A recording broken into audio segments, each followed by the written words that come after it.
Well, chaps, it's June 12th, 1940, so to speak, excuse me, and things are not getting any better for the Allies.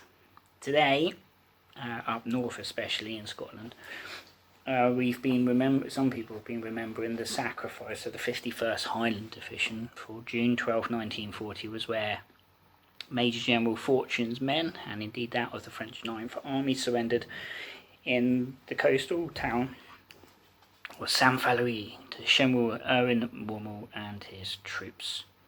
And indeed, despite that, there was still something like almost 80,000 more men of the BEF and French troops, of course, at most of the western ports, so like Le Havre, Bordeaux and whatnot, that will start to be evacuated in the next week. And indeed, as far as Operation Ariel goes, it will carry on to June 25th, 3 days after the armistice, and indeed the day that technically Italy stopped annoying France. The Italians, before we go back to the 51st, are doing their thing as far as Toulouse, but it's not having much effect. The French anti-aircraft fire is enough really for the Italians not to land any serious blows, it seems. Strike 2, as far as Mussolini's effectiveness in World War II has proven to be. The 51st were sacrificed, abandoned and maybe betrayed even. They thought they were going to be evacuated, there was hints that they would, and then they weren't. Again, Churchill's hands were probably tied.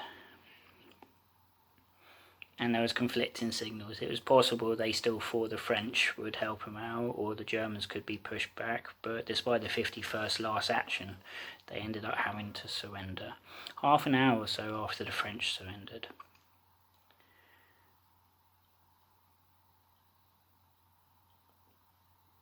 So as far as France is going, it is winding down. It's entering the end game now, barely a week to go, I'd imagine. The Germans are right on top of Paris, moving down as able as they can. And the French government have already fled Paris, as we heard the other day. Churchill was still, I believe, flying over a couple more times before the armistice and after Paris falls. But it's pointless. The French are dispirited and defeated, and it doesn't look like anything but a stiff breeze will keep them going.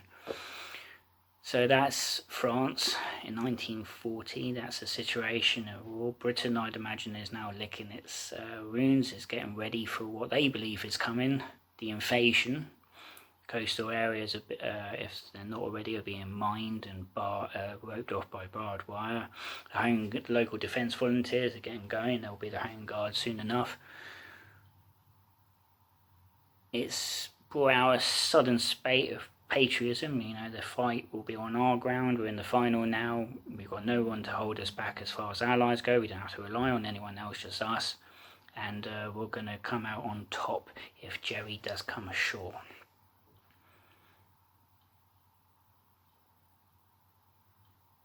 And it's not to say that Britain's being left alone, really. The Germans are going after Channel shipping, and they've now got any available amount of bases from the likes of Boulogne through Calais, Dunkirk, up Ostend, all the way through to Norway, and of course round to Germany. So they've got a nice swathe of territory now to call their own for the next 5 years. And indeed that's the interesting thing. That's only 5 years ago, and a month or so ago. Places like Dunkirk were still in the hands of the Germans even at the end of the war. The incredible story of Fortress Dunkirk, when in April 1945 it actually launched what technically was the last German offensive of the war, and managed to go 10 miles into the Allied lines and give the Allies a bloody heart attack. As you would when you think you've got your enemy wrapped up since June 1944, but that's all in the future. So that's your 1940 update. We're 2 days away from the fall of Paris and 10 days away from the armistice.